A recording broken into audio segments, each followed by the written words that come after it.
আমার in total 4 সন্তান। এক সন্তান আল্লাহ নিয়ে নিয়েছেন, এক সন্তান আল্লাহর কাছে আছেন, জন্মের পরেই আল্লাহ পাক তাকে নিয়েছেন, আলহামদুলিল্লাহ। ইনশাআল্লাহ তার সাথে আমাদের জান্নাতে দেখা হবে ইনশাআল্লাহ। আর এখন আমার এক মেয়ে এবং 2 ছেলে।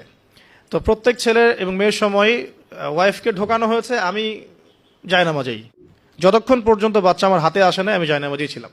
এবং আমি দেখেছি যে আল্লাহ যে আছেন, আল্লাহ যে মানুষের এত কাছে, আল্লাহ যে দোয়া কবুল করেন, শোনেন, মানে আমি হৃদয় থেকে উপলব্ধি করেছি। এই কথাগুলো তো বোঝানো যাবে না, এগুলো তো আমি কোনো দলিল বা প্রমাণ দিয়ে আপনাকে বোঝাতে পারবো না। এটা আপনি ফেস করলে না ফিল করলে বুঝতে পারবেন। তো সেজদায় দোয়া করতে করতে চোখের পানি ফেলার সাথে সাথে দেখা যায় যে নার্স এসে বলেছে আমাকে যে আর কাঁদতে হবে না, এই যে মেয়ের কান্না শোনেন। এমন হয়েছে আমার সাথে। কারণ মানে স্ত্রীর যে প্রসব বেদনা, এটা দেখে কিন্তু স্বামী আসলে ঠিক থাকতে পারে না, তাদের প্রচণ্ড কষ্ট হয়। এবং এই কষ্টটা এই কারণেই হয়তো নবী সাল্লাল্লাহু আলাইহি ওয়াসাল্লাম বলেছেন, তোমার সবচেয়ে সেরা অধিকার পাওয়ার, মানে ভালো ব্যবহার পাওয়ার অধিকার রাখে তোমার মা, এরপর তোমার মা, তারপরেও তোমার মা, এরপর তোমার বাবা। তো মায়ের এই যন্ত্রণা শুধু মায়েরাই বুঝতে পারবেন। তো আপনি যদি জান্নাত পেতে চান, মায়ের সেবা করেন, মায়ের খেদমত করেন, মাকে সন্তুষ্ট রাখেন, ইনশাল্লাহ জান্নাত পেয়ে যাবেন ইনশাআল্লাহ। আর এই যুগে কিন্তু মা বাবার সাথে দাস দাসীর মতো আচরণ করা হয়। আর মায়ের হকটা কখনো নষ্ট করেন না। আর মেয়েদের প্রতি একটাই তাদের প্রতি আমার কনসেপ্ট অফ ভিউ হচ্ছে এরকম যে কঠিন হয়ে তাদের সাথে কোনো লাভ নাই।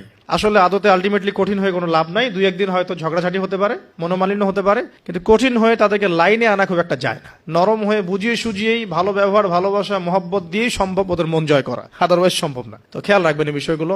এরপরে আজান হবে, তাহানিক হবে। 7ম দিনে গিয়ে আপনি আকিকা করবেন। যদি করতে না পারেন 14 দিনে, যদি তাও করতে না পারেন 21। এভাবে সুযোগ আছে আকিকা করার। তবে 7ম দিনে আকিকা করা সুন্নাহ। আকিকাটা কি? এটা হচ্ছে আপনার সন্তানের জানের বদলে একটা জানের উৎসর্গ। ছেলে হলে 2টো খাসি, মেয়ে হলে 1টা। কারণ কি, মেয়েদের রোগ প্রতিরোধ ক্ষমতা কিন্তু এমনিই বেশি, ছেলে বাচ্চার রোগ প্রতিরোধ ক্ষমতা কিন্তু কিছুটা কম। এখানে 2টো খাসি উৎসর্গ করা হচ্ছে আল্লাহর কাছে। এখানে মেয়েদেরকে ছোট করা হচ্ছে না। তসলিমা নাসরিন টাইপের মেয়ে থাকলে বলতে পারে যে হ্যাঁ, এটা ছোট করা হচ্ছে। এখন আকিকার পর কি, মাথা মুন্ডন করা। মাথা মুন্ডন মানে একটা চুল থাকে, চুলটা কষ্ট দেয়। ডক্টররাই বলেন যে এই চুলটা কিন্তু বাচ্চাদেরকে কষ্ট দেয়। এই চুলটাকে কামিয়ে ফেলা। যদি মাথায় কোনো প্রবলেম থাকে, ডক্টর বলে না এখন করার দরকার নাই, সেটা আলাদা ইস্যুস, কিন্তু নর্মালি কামিয়ে ফেলা উচিত। এবং চুলের ওজন করতে হয়, এই চুলের ওজনের সমপরিমাণ রূপা আল্লাহর পথে সাদাকা করতে হয়, এটা সুন্নাহ। তো এটা করবেন। তারপরে আকিকা করলেন। আকিকা আপনি যেভাবে গোশত বন্টন করেন সেভাবে করবেন। বাচ্চা এখন জন্ম হয়েছে, আপনাদের নতুন অধ্যায় শুরু। এই প্যারেন্টিংস আপনার এখন শুরু হচ্ছে। এখন আপনার জন্য প্যারেন্টিংস বইটা আমি সাজেস্ট করছি এবং আমি কিছু বলে দিচ্ছি।